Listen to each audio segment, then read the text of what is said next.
तर दिवंगत शिवसेना प्रमुख बाळासाहेब ठाकरे यांचा आज स्मृती दिन आहे। शिवतीर्थावर उद्धव ठाकरे सहकुटुंब जाऊन त्यांना अभिवादन करणार आहेत। बाळासाहेबांना अभिवादन करण्यासाठी शिवसैनिकही त्या ठिकाणी येतील, त्यांचीही रीघ लागणार अशी माहिती मिळते।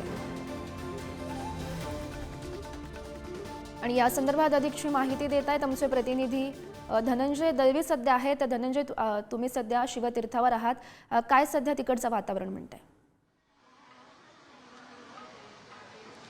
गौरी, आपण जर पाहिलं तर आज हिंदू हृदय सम्राट आणि शिवसेना पक्षप्रमुख बाळासाहेब ठाकरे यांचा 12वा स्मृती दिन आहे आणि मी सध्या स्मृतीस्थळावर आहे। या ठिकाणी आपण जर पाहिलं तर माझ्या मागे स्मृतीस्थळ आहे आणि स्मृतीस्थळावर जर आपण पाहिलं तर एक आता शिवसैनिक जे आहे ते राज्याच्या कानाकोपऱ्यातून यायला सुरुवात झालेली आहे। मोठ्या संख्येने शिवसैनिक जे आहेत ते या ठिकाणी अभिवादन करण्यासाठी या ठिकाणी स्मृतीस्थळावर दरवर्षी येत असतात। आपण जर पाहिलं तर शिवसेनेमध्ये जी फूट पडली त्यानंतर दोन्ही शिवसेनेचे कार्यकर्ते असतील किंवा दोन्ही शिवसैनिक असतील ते मोठ्या संख्येने या ठिकाणी आजच्या दिवशी स्मृतीस्थळावर अभिवादन करण्यासाठी, आदरांजली वाहण्यासाठी या ठिकाणी येत असतात। आपण जर पाहिलं तर सकाळपासूनच जे आहे ते शिवसैनिक यायला आता सुरुवात झालेली आपल्याला पाहायला मिळते। आणि जर या स्मृतीस्थळ पाहिलं माध्यमातून पाहू शकतो शिवसैनिकांची सुद्धा गर्दी जमायला या ठिकाणी सुरुवात झाली आहे। धन्यवाद दिलेल्या या सविस्तर माहितीसाठी।